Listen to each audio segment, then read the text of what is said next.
नमस्कार मित्रों, स्वागत है आपका हमारे YouTube चैनल सत्यम शिवम सुंदरम सनातन में। मित्रों, आज जिस विषय पर हम चर्चा करने जा रहे हैं उसका शीर्षक है प्राचीन भारत की आध्यात्म शक्ति और आज का वैज्ञानिक युग।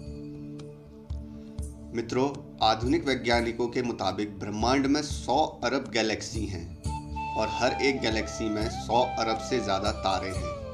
अगर हमारी पृथ्वी आगे जाकर एक ब्लैक होल बन जाए, हालांकि ऐसा कभी होगा नहीं, तो पृथ्वी का रेडियस मात्र 1 इंच ही रह जाएगा।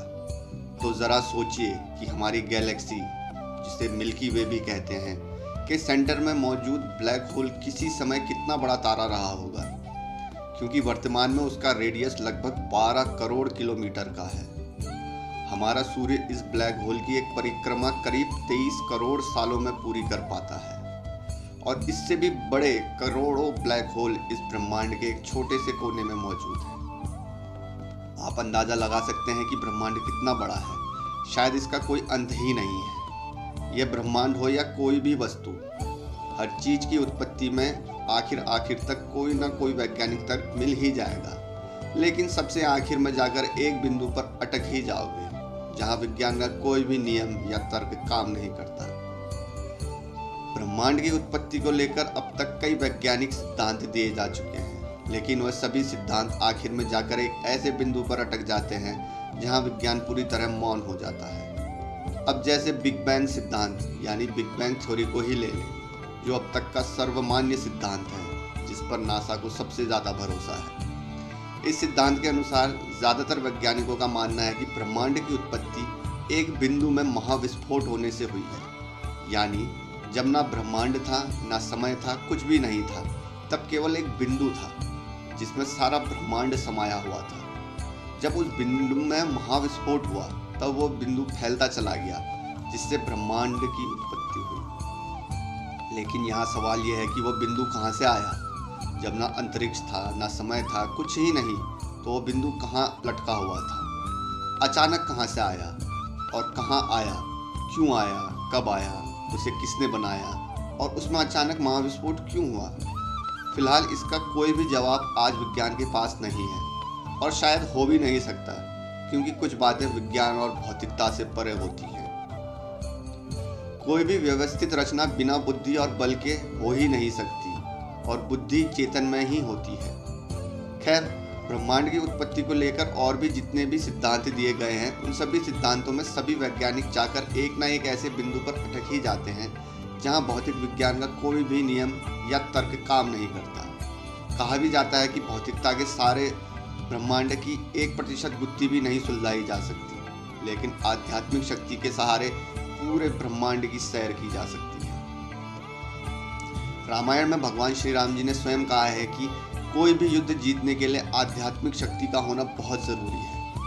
हमारे देश के महान और आधुनिक गणितज्ञ श्रीनिवास रामानुजन ने उस समय ब्लैक होल की खोज से संबंधित फॉर्मूले दे दिया था, जब कोई भी वैज्ञानिक ब्लैक होल की बात भी नहीं करता था। इन्फिनिटी के करीब तक पहुंचने वाले रामानुजन का कहना था कि उन्होंने अपने जीवन काल में जो करीब 4000 प्रमेय दी, वे उन्हें उनकी नामागिरी देवी अर्थात महालक्ष्मी जी की कृपा से प्राप्त हुई थी।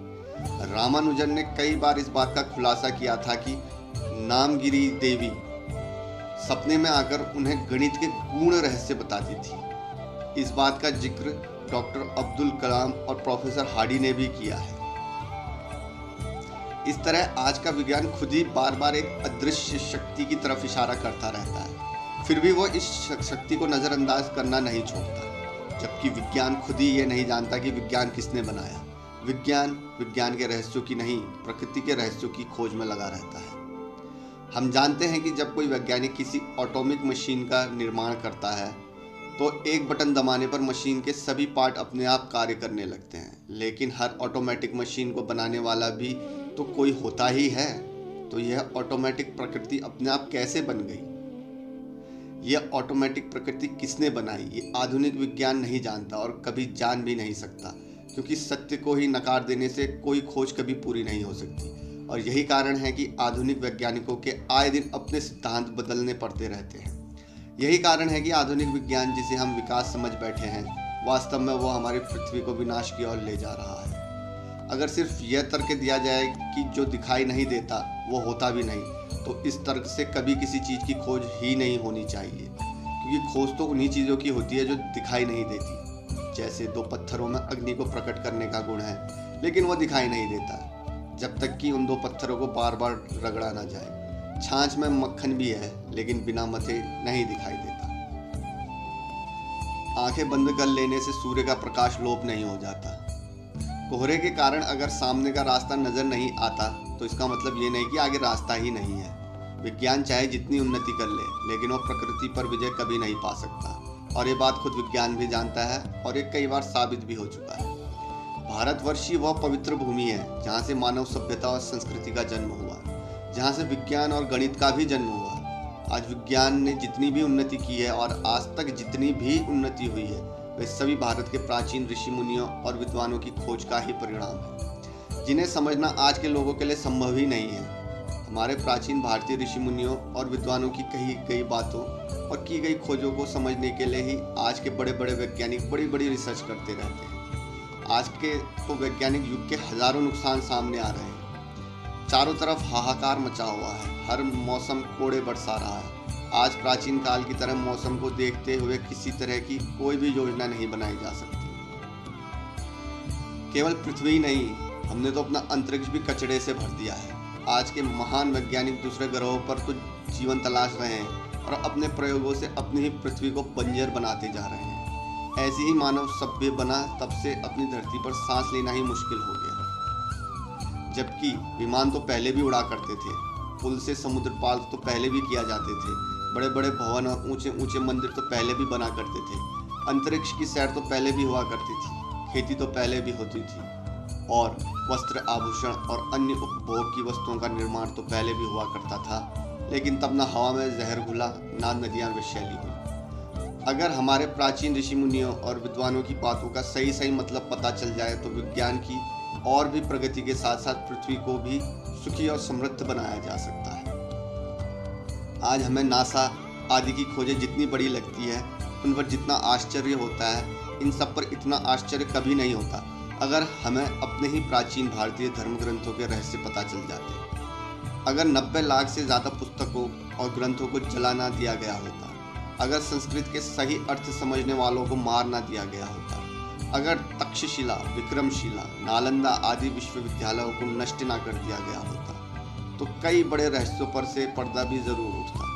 और केवल नालंदा, तक्षशिला, विक्रमशिला आदि को ही नहीं, समय समय पर प्राचीन भारत के बहुत सारे धर्म ग्रंथों को क्षति पहुंचाई गई, और फिर कुछ तथाकथित विद्वानों ने अनुवाद के नाम पर उन्हीं धर्म ग्रंथों को अपने अपने हिसाब से लिखना और छापना शुरू कर दिया। भारत में एक खास वर्ग की यह सोच है कि अगर उनके सामने कोई जानकारी मून कहकर दो तो वह इसे वैज्ञानिक शोध मानते हैं, और अगर चंद्रमा कहो तो वह इसे अंधविश्वास कहेंगे।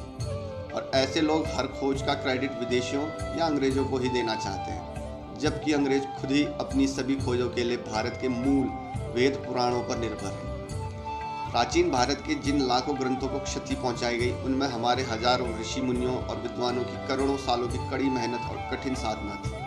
अगर ये मेहनत सुरक्षित रह पाती, तो हम सबको आज के वैज्ञानिकों की खोज में इतना आश्चर्य कभी नहीं होता, और ना ही हमें विज्ञान की हर एक खोज का क्रेडिट अंग्रेजों को देना पड़ता।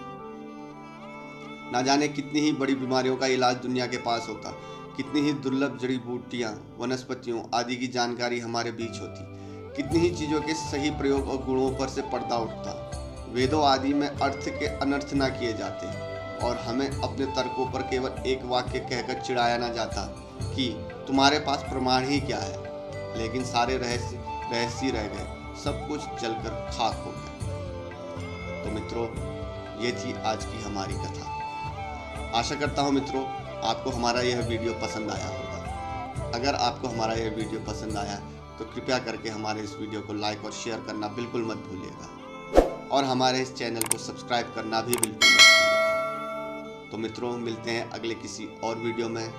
तब तक के लिए हर हर महादेव।